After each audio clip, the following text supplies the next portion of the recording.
The first thing my reborn sister demanded was for me to kill her fiancé. She claimed he would later woo an orphaned girl, showering her with wealth and honor while forcing our entire family into exile and a miserable death. While others still doubted her words, I was already sharpening my blade in my heart. I didn't care whom he married, but he must never touch my family. The blades of the Ministry of Rights always stand united against external threats. Before I'd even risen this morning, my younger sister threw herself into my arms, sobbing uncontrollably and muttering incoherently. I was taken aback. As she'd grown older, she'd stopped being as close to me as she was in childhood. Lately, after overhearing gossip about the distinction between legitimate and illegitimate children, she'd begun keeping her distance. Her sudden closeness today felt like a return to childhood, making me somewhat uneasy. The maid following her explained that last night, while asleep, the second young miss had run a fever, as if haunted by nightmares. No matter how they called to her, she wouldn't wake. When she startled awake this morning, she clung to the maid, asking what year it was. Then, barely dressed, she ran to my chambers and clung to me, weeping. After hearing the maid's report, I waved them away and embraced my younger sister, gently patting her back. Gradually, her sobs quieted. I handed her some tea, and she sipped it slowly. I asked softly, "Who's been bullying our Wan? Tell your big sister, and I'll deal with them later." Hearing my words, tears welled up again in her eyes that had just stopped. She sobbed uncontrollably. Big sister, softy, calm down. You have to tell me who it was so I can figure out how to get revenge for you." "It was She. Him. He killed our entire family." I frowned. Softy must truly be haunted by nightmares.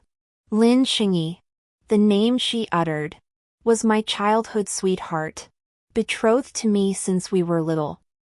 What had She done to terrify her so? My gaze sharpened. How could this man lose all restraint, treating a child this way? Tears still streaked Softy's face as she suddenly raised her hand, gently stroking my brow. "Big sister, don't frown. That's what happens later. It hasn't happened yet. This time, I won't let them succeed. I'll make sure they don't die well." Soft clenched her teeth, her eyes filled with fury and resolve. I smiled. It was rare to see the gentle, soft-spoken her speak so harshly, even when father and brother had taught her not to be too gentle. It hadn't worked. Her eyes fixed on me with unwavering resolve. "Sister, every word I'm about to say is true. You must believe me." After hearing her entire story, I was stunned, taking a long while to process everything. She said that in a past life, She had brought back an orphaned girl from the frontier and kept her by his side, caring for her meticulously. Later, using military merits as justification, he persuaded the emperor to annul our betrothal and married that orphaned girl instead. She said the entire Ministry of Revenue household would be exiled, all because that orphaned girl grew jealous of my childhood bond with She. She then casually fabricated a pretext to have the Ministry of Revenue household punished. "Sister, do you not believe me?" Seeing my prolonged contemplation, her eyes filled with panic. Rebirth sounded too absurd. I couldn't immediately confirm her words. "If you doubt me, sister, at Princess Changle's flower viewing banquet tomorrow, that orphan girl will appear wearing the golden thread-feathered robe." A golden threaded 100-feather robe? I froze.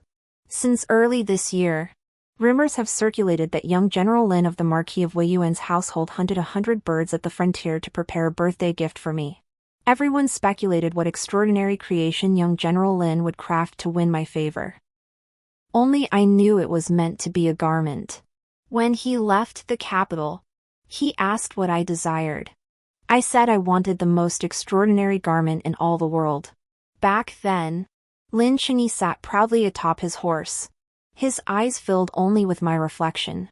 He swore solemnly, Xiao Jin's wishes will always be mine to fulfill. No one else should know these details besides us two. Could Ruanruan truly be reborn? But how could Lin Xingyi so easily give a gift he'd spend a year preparing for me to a girl he just met? Moreover, he should be defending the border now. Why would he suddenly return to the capital and attend the princess's flower viewing banquet? The princess's flower viewing banquet reached its climax. The princess displayed today's newly acquired rare flowers and plants, while the other noble ladies composed poetry on the spot.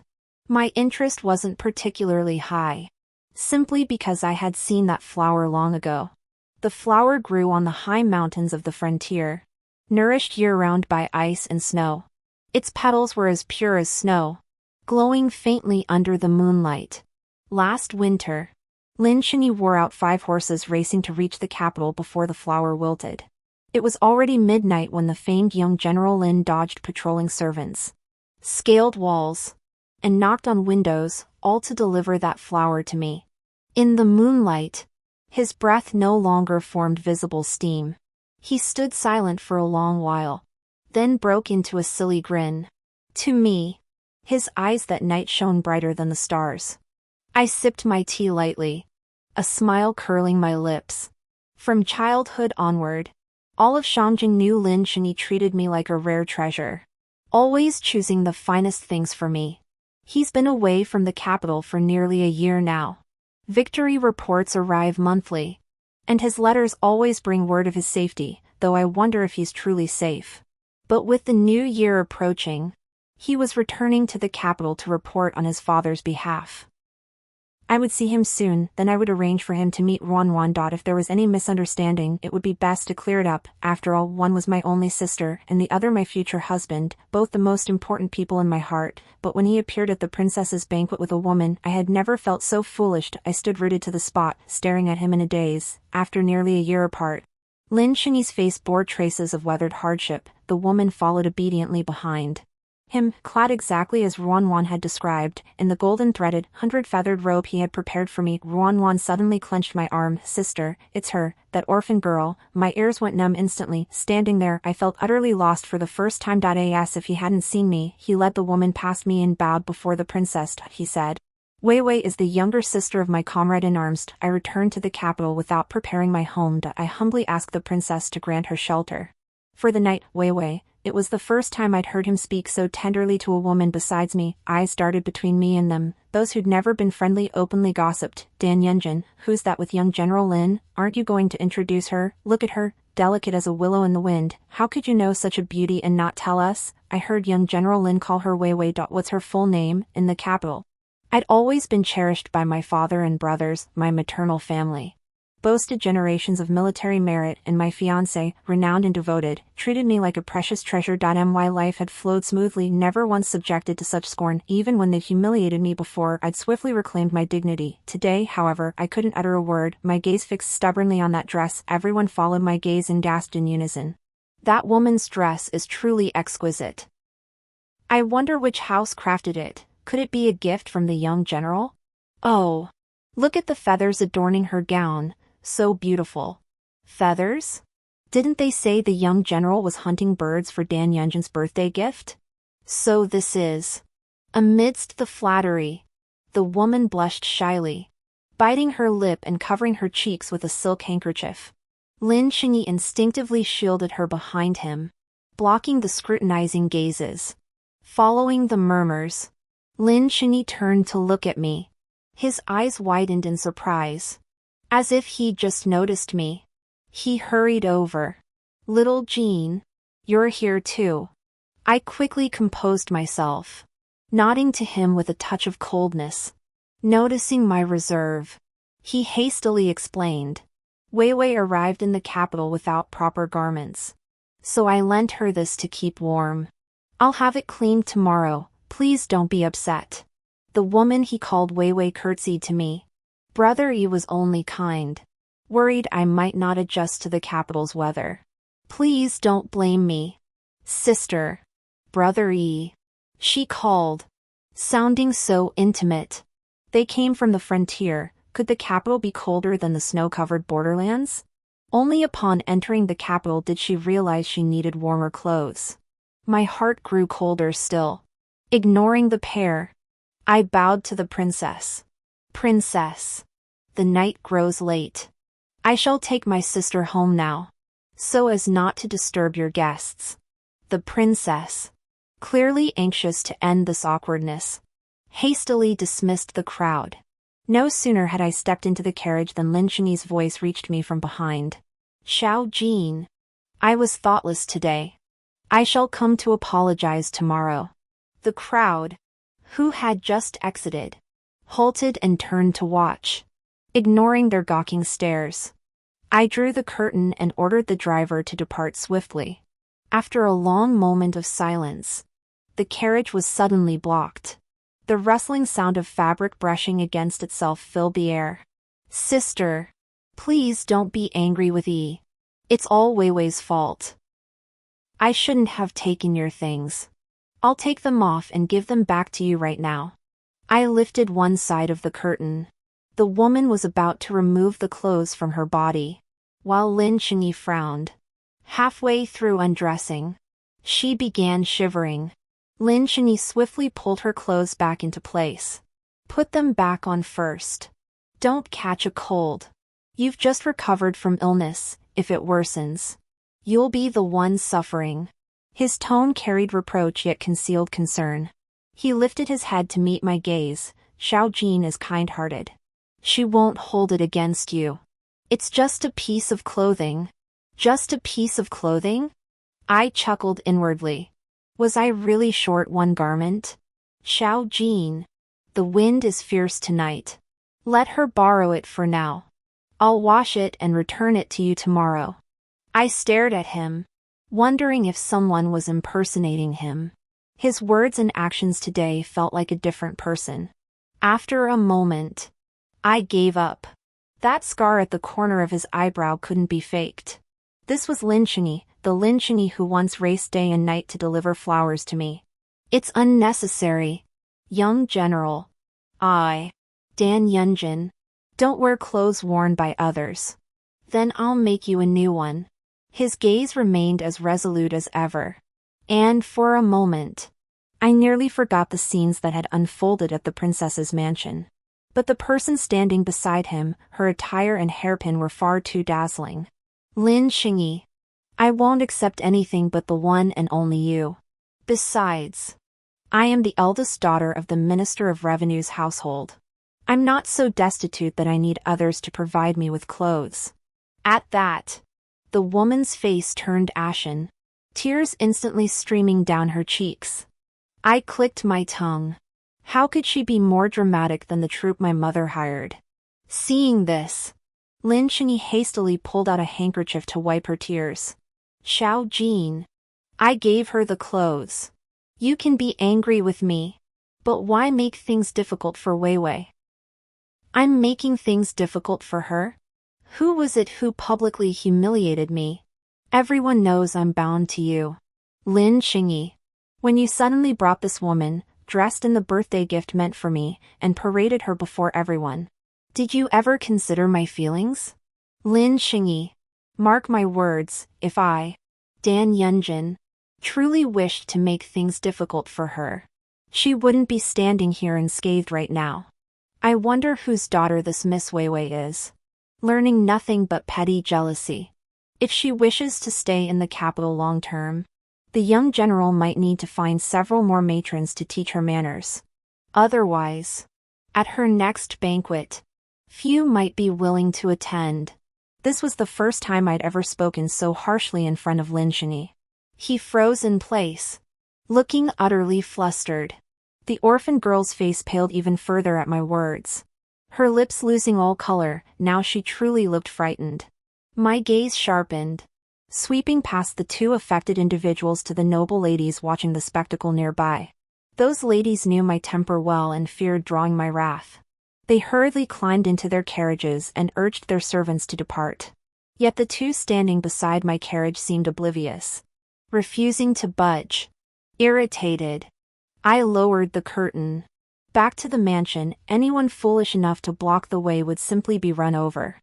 Now unimpeded, The carriage swayed steadily toward the minister's residence. Ruan shifted beside me, patting my arm soothingly. Sister, now you believe me, don't you? I closed my eyes, lost in thought. From childhood, I knew Lin-Shinyi refused to settle for second best. His sights were set on that unreachable pinnacle. When he first approached me, I resisted.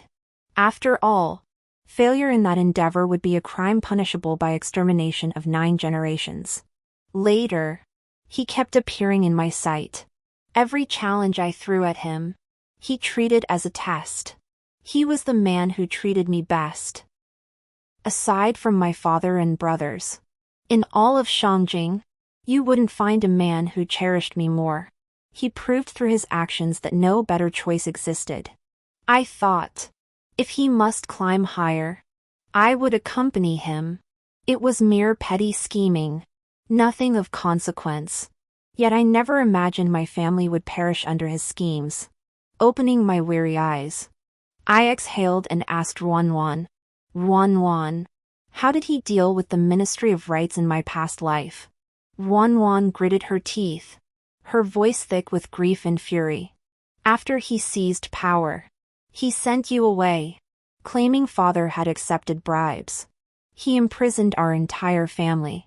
When you rushed back from Yunnan, he threatened us all with death. He said if you drank the poison, he'd spare us. For every minute you hesitated, he'd kill another person. By the end, Ruan was sobbing uncontrollably. It's all that damned orphan girl's fault. She spread her wicked lies to sway the masses. I reached out and rubbed her head. Yunnan? But I brought soldiers back from Yunnan, didn't I? She froze. Then her eyes suddenly lit up as she recalled. It seems when you returned, sister, you were indeed clutching something in your hand. It did look a bit like a military token. That made sense. Lin-Shinyi wasn't the type to be blinded by beauty, to abandon all else for a woman. Our past affection wasn't false either. If he wanted to kill me, it could only be because I threatened his position. But why would he abandon the Ministry of Revenue for an orphaned girl? Why was he so brazenly rallying support for her today? Was there something extraordinary about that orphan? After my death, did he honor his promise and release you? He did release us, but only to exile us 1,000 miles away. Father and mother passed away on the journey. Those guards whipped my brother day and night. Later, when he caught a severe cold, he couldn't endure it either. Ruan wept until her eyes bled red. When I was nearly broken, someone saved me, claiming to be an old friend of my elder sister. They brought me to Yunnan. 3 years later, they raised a rebellion. I fought alongside them into the capital and killed him with my own hands. Ruan stared at her trembling hands. The once gentle, docile little rabbit had been driven to this. How she endured those years was beyond comprehension. My heart ached as I sighed deeply, pulling her into my embrace and clasping her hands. You did wonderfully, Ruan. Coming back to tell your elder sister this news. You've endured so much. Leave everything to me now. The next day, servants reported that Lin-Shinyi had entered the palace last night and only emerged this morning. The Imperial Studies lamp had burned all night. A flicker of suspicion crossed my mind. I instructed the servant. Convey this to Qingyuan, have her investigate the orphaned girl Lin-Shinyi brought back. Discover her origins, whether she has any relatives, and how she came to know Lin-Shinyi. The more detailed, the better. Had it not been for Ruerue's gentle reminder, I might have simply dismissed Lin-Shinyi as having found new love at the frontier. I would have allowed myself a few days of sadness before treating him as I always had, a childhood playmate, a father figure, a colleague. But now, upon deeper reflection, I see him riddled with inconsistencies. As he claimed last night, Lin-Shinyi arrived bearing numerous gifts to apologize. I sent word refusing him, unwilling to see him. This was how I handled his visits when I was angry with him before. though he would always pester at the door until I relented and let him in. This time, however, he left after setting down the gifts. Hearing the servant's report, my hand paused midway through drawing my eyebrows. So he really had moved on? After a moment, I regained my composure and ordered all the gifts returned to the Marquis of Wei-Yuan's residence. I've seen my share of rare treasures, his meager offerings hold no value to me. Over the next few days, news of him and that orphan girl kept surfacing. It was said that after leaving the palace, the emperor dispatched his most trusted eunuch, Huang Gonggong, to oversee the preparation of a residence for him, a truly grand gesture. He personally rode out, taking the finest carriage from the Marquis of Wei-Yuan's estate to fetch the orphaned girl from the princess's residence. A grand banquet was held at his mansion. Standing amidst the revelry, the two clinked cups and exchanged toasts. Appearing as a perfect match, tales of their romance began circulating through the streets and alleys, stories of a hero rescuing a beauty, a maiden falling deeply in love, and mutual support through adversity. These tales overshadowed the childhood sweetheart narrative that had once been mine and his. A few days later, my father and brothers were summoned to the palace.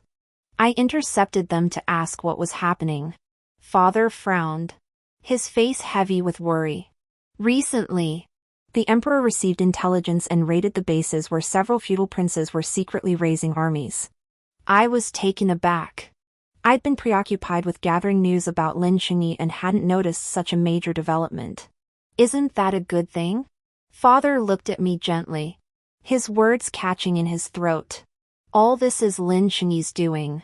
He used it to petition the emperor to dissolve the betrothal and marry that orphaned girl. I froze slightly. Everything had indeed unfolded as Ruan had predicted. But the strongholds of several feudal princes? Those weren't easy to uncover, let alone find a way to dismantle. When did Lin Xingyi acquire such immense influence? It seems that orphaned girl truly harbors some undisclosed secret. Father, there's no need for worry or hesitation. When you enter the palace, simply demand compensation from the emperor and young General Lin. Our family has invested considerable effort into the Marquis of Wei-Yuan's estate over the years. Oh, and brother, please ask Lin Xingyi to return the bead necklace I gave him years ago.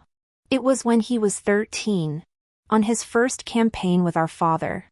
I begged for those beads at the Guogu temple, prostrating myself step by step.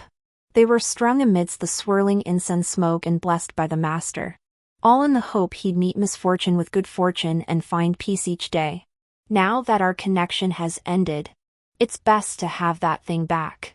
How could someone without karmic connection bear such weight of sentiment? Soon after, father and brother returned home with cartloads of rewards. Yet brother looked at me with a hint of regret. Jing, he said, I didn't retrieve the items for you.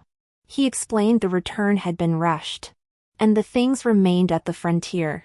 Recalling the message Chen Yuan delivered that morning about the orphaned girl, I felt a slight thrill upon reading the contents.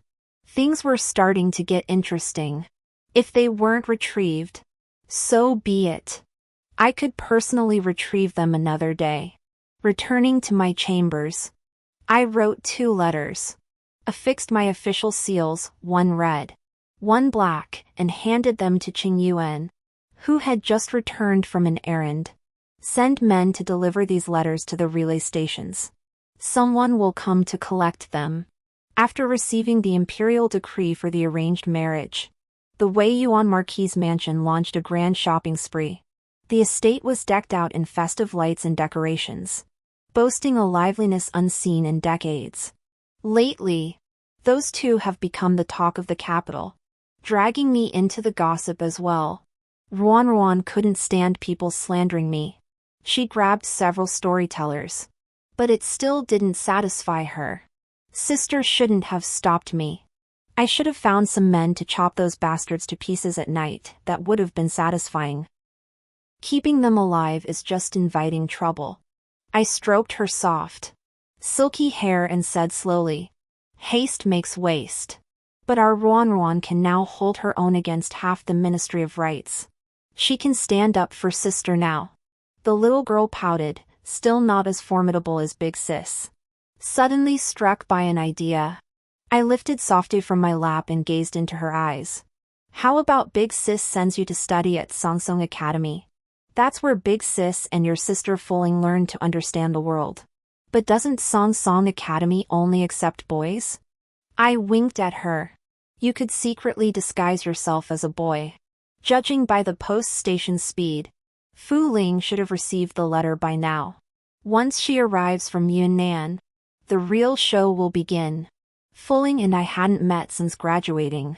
Back then, when we both disguised ourselves as men to study, life was nothing short of carefree. Now, we're confined. Softy and I sat in a tea house along the street, watching the path below covered in firecracker debris. A tall, imposing figure, adorned with a red flower on his chest, led a procession of bridal decorations stretching for miles, welcoming his bride. Ruan glanced at me with concern. Sister, if you dislike it, my brother and I can attend tonight's banquet instead. I smiled brightly. Ruan, you underestimate your sister. I intend to feast my eyes on his endless splendor.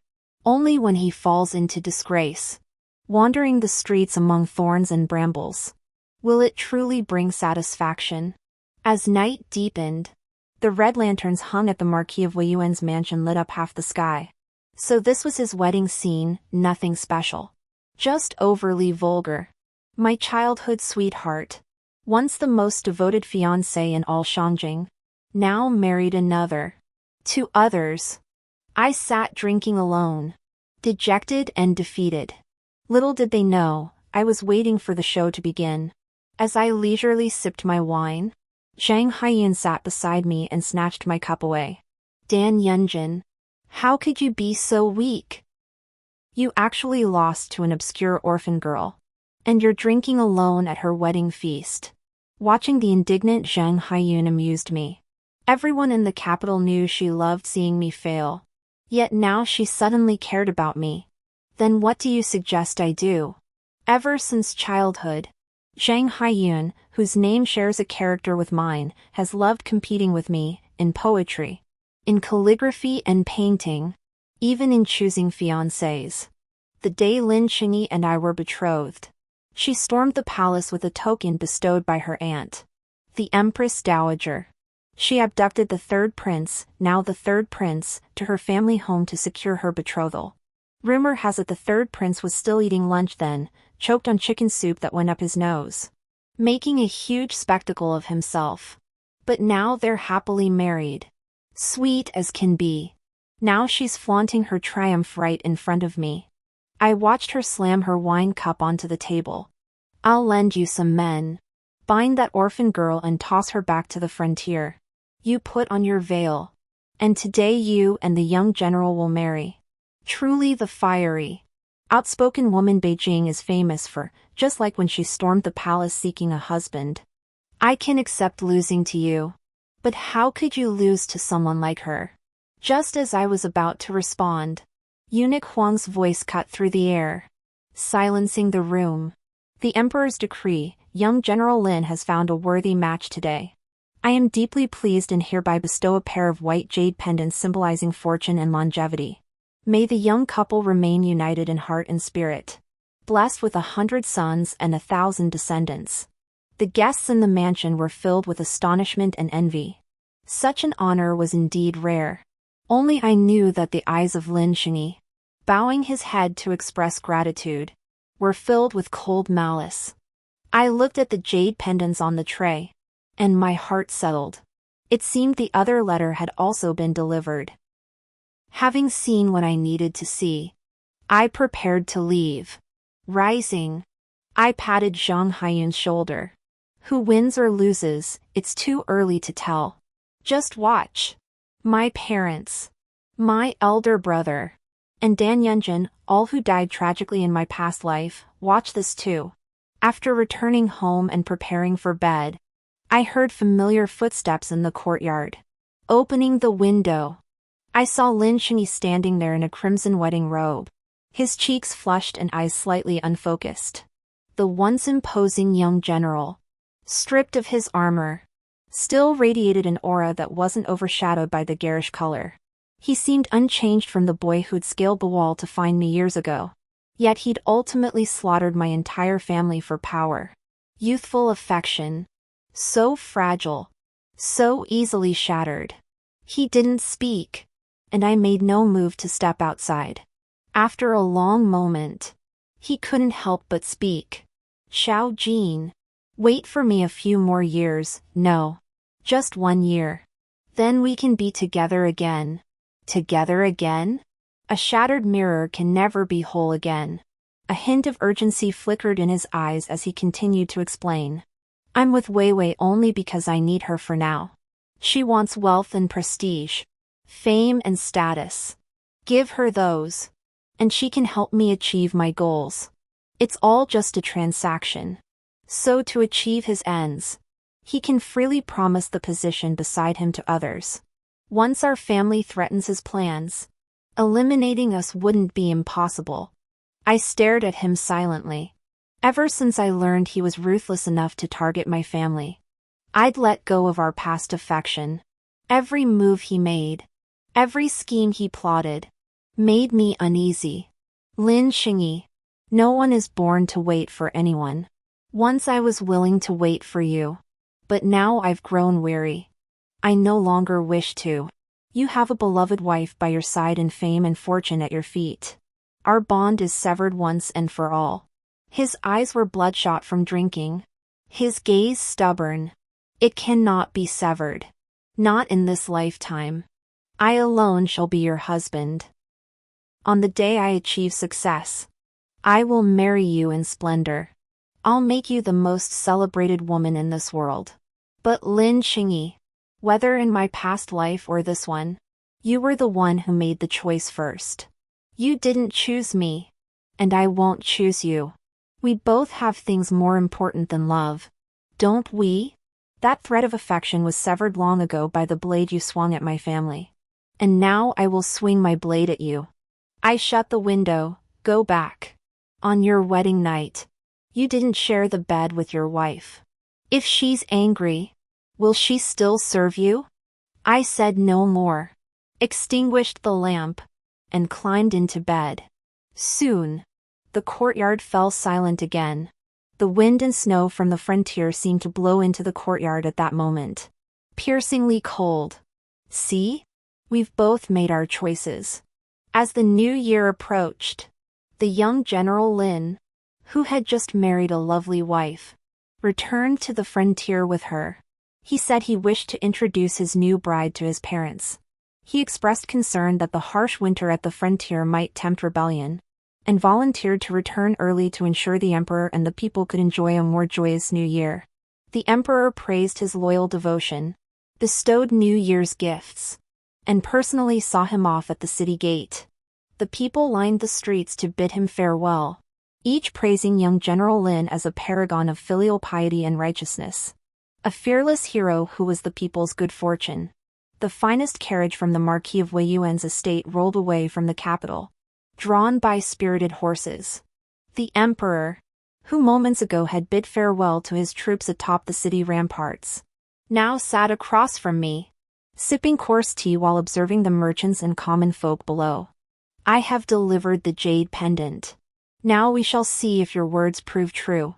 Rumors spread that after marrying the orphaned girl, Lin Xingyi returned to the frontier and achieved victory after victory. Both at the border and in the capital, his glorious exploits became household knowledge. Later, rumors spread that the emperor, fearing the young General Lin's achievements would overshadow his own, sought to eliminate him. The soldiers at the frontier rallied behind Lin, propelling him to power and crowning him king.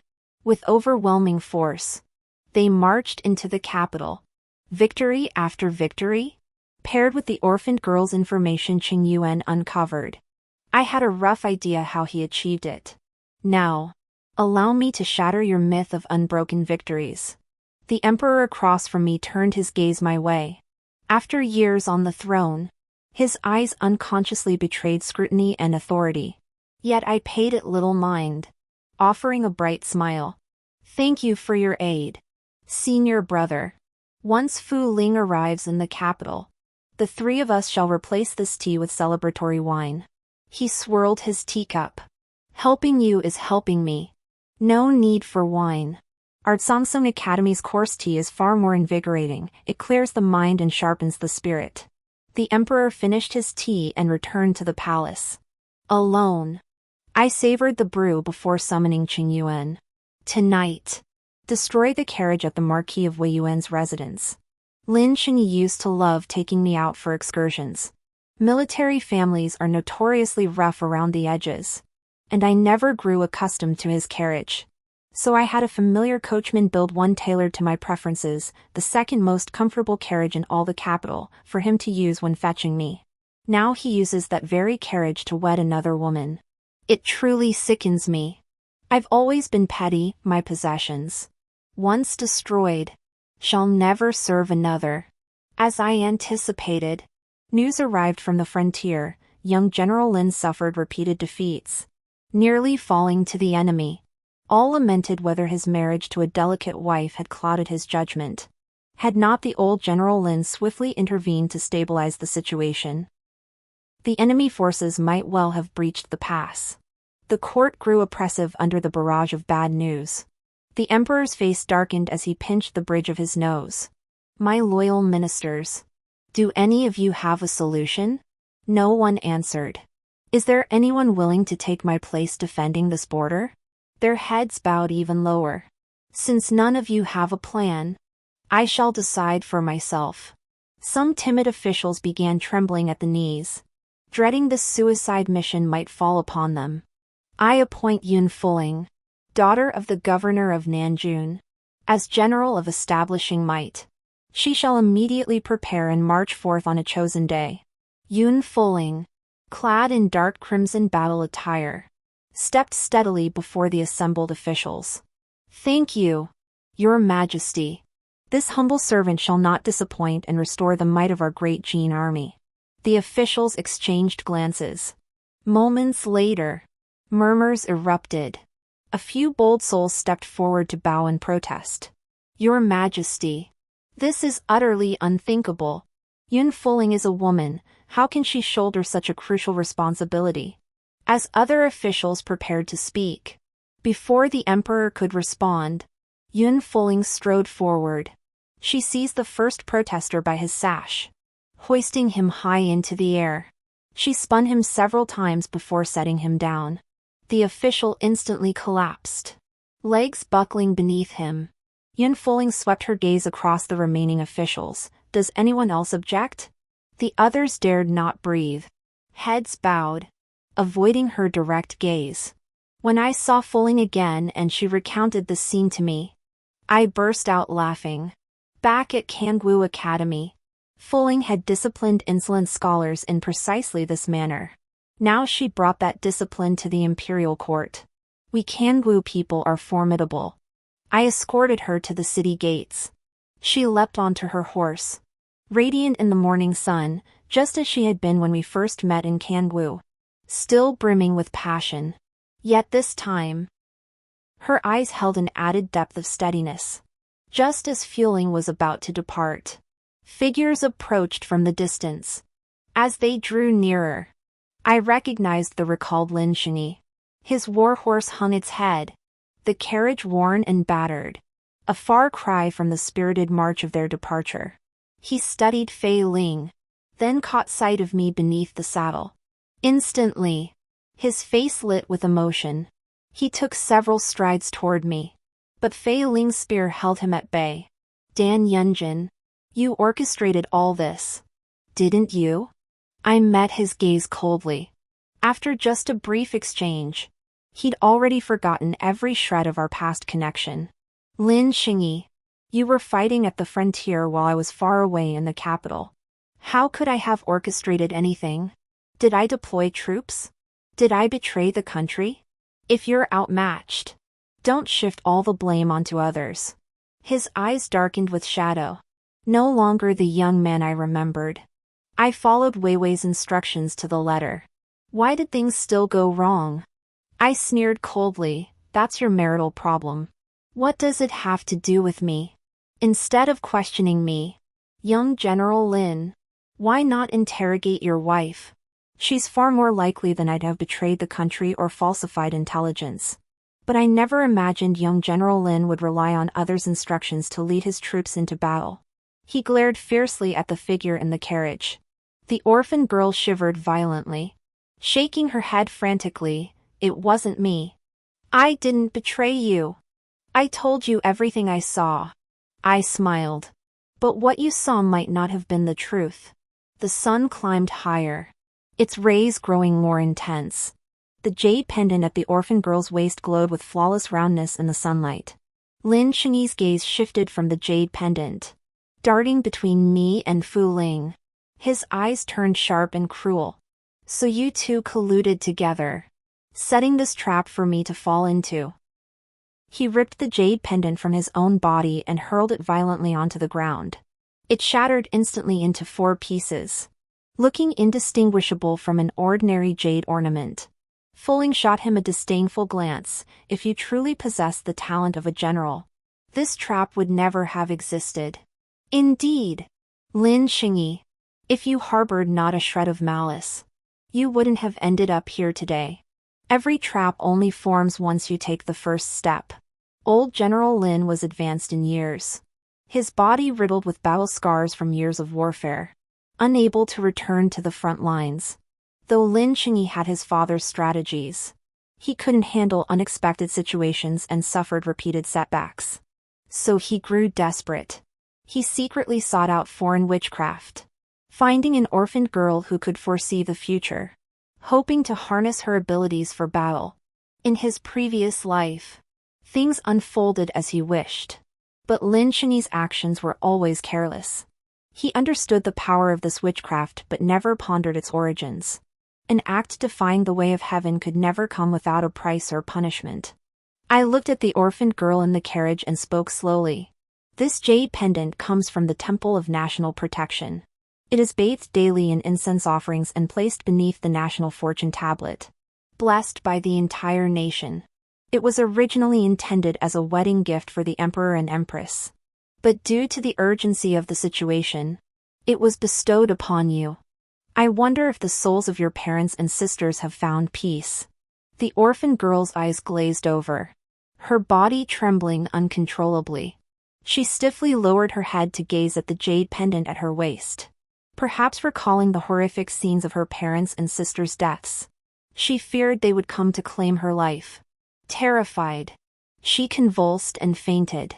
Lin Shengyi, to master this witchcraft, one must sacrifice the flesh and blood of one's closest kin. One must personally torture them to death, driving their hatred to its peak, using that hatred as fuel to artificially open the third eye. Who would have thought such a wicked art still existed in the world? And that someone would practice it.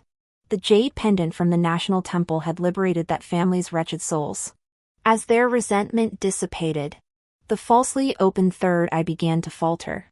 The practitioner faced retribution, and you, bound by karmic ties to that orphaned girl, would likewise face eternal damnation. Lin Shengyi's expression froze. Moments later, he spoke with feigned indifference. Once I ascend to that throne, boundless fortune will flow to me. The very Huaguosi temple you speak of will bless me. Won't these petty retributions simply vanish into thin air? I stared at this deranged man before me.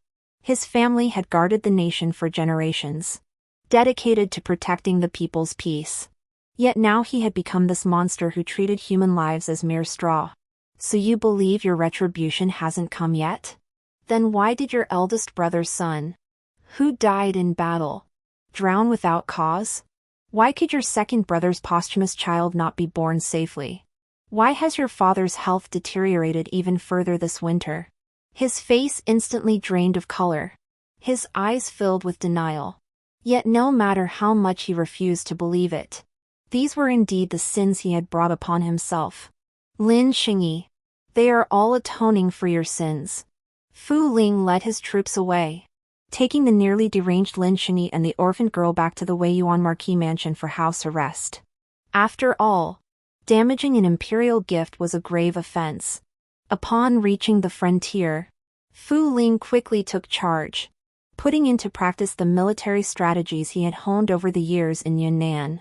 Victory reports from the border brought smiles back to the emperor's face, and officials breathed a collective sigh of relief.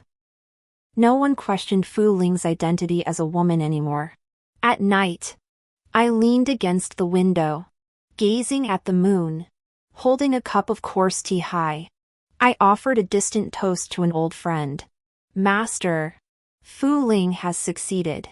But peace lasted only a few days. Guards stationed at the Marquis's residence discovered Lin Shinyi had escaped with the orphaned girl. Once the arrows were spent, the ambushers poured down from the mountainsides, roughly 100 men. At their head was the fugitive Lin Shinyi. Where he had abandoned the orphan girl was unknown, she might already be dead. As the soldiers clashed, Lin Shinyi concluded there were no capable generals left in the court. With confidence, he lunged alone at the commanding officer, and a fierce duel ensued. Lin Shinyi's spear techniques appeared intricate but lacked force, repeatedly broken through as he retreated step by step. Finally, a spear pointed at his throat forced him to the ground. I lifted my black veil. Lin Shinyi's eyes widened in terror. "It's you." Lin Shinyi was always careless. How could I, a classmate of Fu Ling, have not trained in martial arts? Lin Shinyi, if you cannot even defeat me, how can you hope to stabilize the nation? Even if you seize that position through treachery, you cannot hold this realm. I bent down and pulled the bead necklace from his wrist, the one I had given him long ago. I told you, if he wouldn't give it to me, he would come to take it. My wishes, I will fulfill myself. My glory, I will seize with my own strength. The valley suddenly brightened as soldiers alight torches on the heights. A figure descends slowly. Lin Shinyi stares blankly, lips parting and closing before he calls out to the man, "Father." Indeed, the arrival is none other than the old General Lin. Upon learning Lin Shinyi's scheme to seize the grain supplies, I entered the palace to consult the emperor. We agreed I would lead the escort, with the old General Lin awaiting at the frontier to provide support. When the orphan witch's spells failed, His Majesty summoned the abbot of Huagu Temple. He was sent to the frontier to resolve the karmic ties binding old General Lin, who gradually recovered. As for why old General Lin was summoned to meet us, Softa told me that after Lin Shinyi seized power as regent, he began indiscriminately slaughtering innocents, utterly lacking any strategy for governing. Fu Ling's plan to retake the capital was led by General Lin himself. He declared that as long as he lived, he would defend the Great Jin's lands even if the last traitor were his own son. As General Lin approached Lin Shinyi, his body seemed weighed down by 1,000 pounds. Exhausted, he spoke. "Your father has often taught you 3 brothers. Safeguarding this land is our Lin family's generational duty. Your eldest brother died heroically. Your second brother still charges fearlessly into battle. I believed this was the Lin bloodline at work. Even if your martial prowess is weaker, your strategic mind less sharp, as long as you possess a heart full of fervor, the Lin family could still hold this border. What are you doing today? First, you plotted to seize power through military achievements. After failing, you now plan to hijack supplies and defect to the enemy? Ask your eldest brother if he would approve. Ask your second brother if he would permit it." In the empty valley, only the echo of the old general's blood-soaked accusations lingered. Lin Shinyi lowered his head. After a long moment, he spoke, his voice thick with resentment.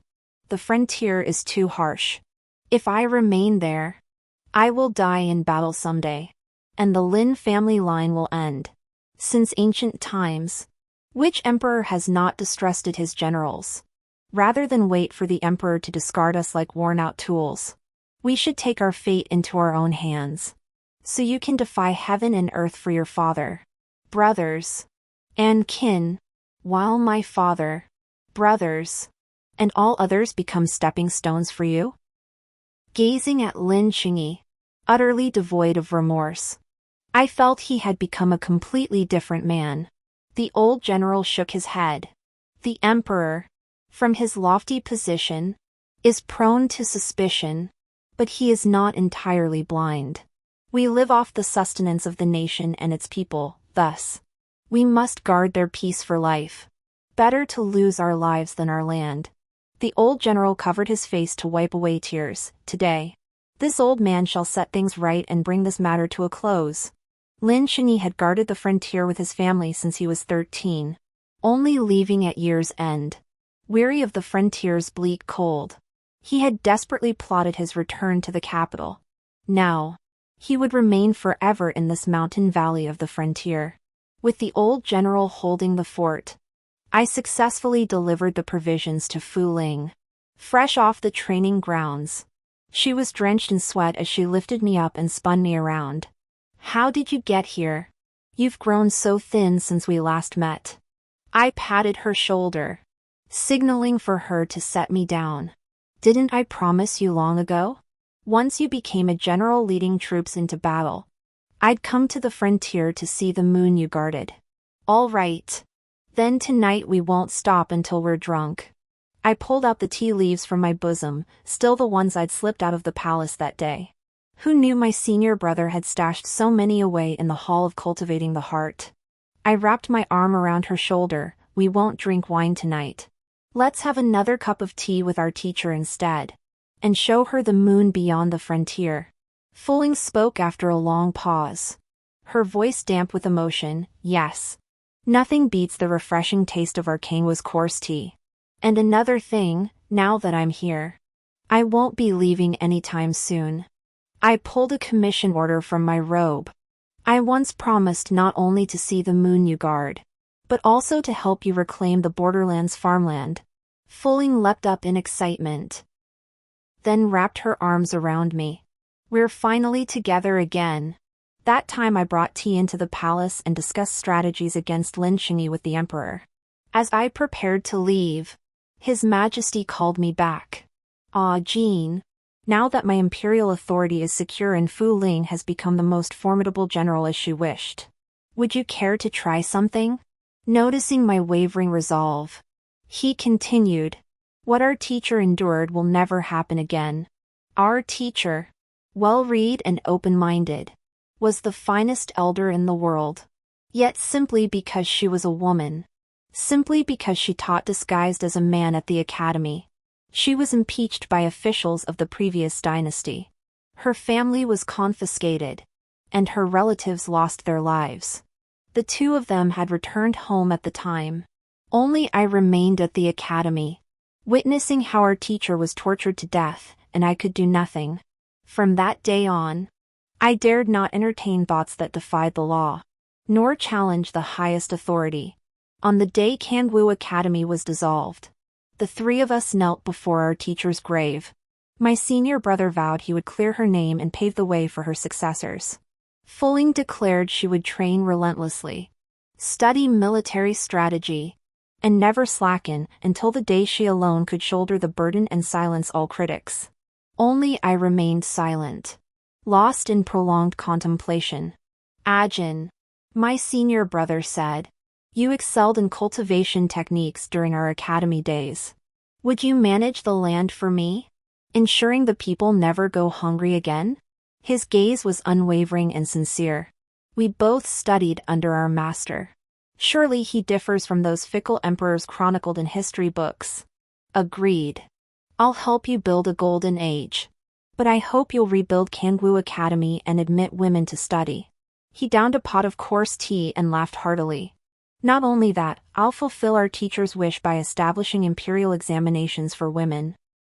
Every year for the next decade, we'll select the most talented and virtuous, regardless of background or gender. Who dared bully our Wanwan? Tell sister, and I'll deal with them later. His eyes crinkled as he glanced sideways at me. Now, Fu Ling looks at me the same way. Only then did I realize, that night years ago, when sandstorms blinded my eyes, This was the brightest star all along. Side story.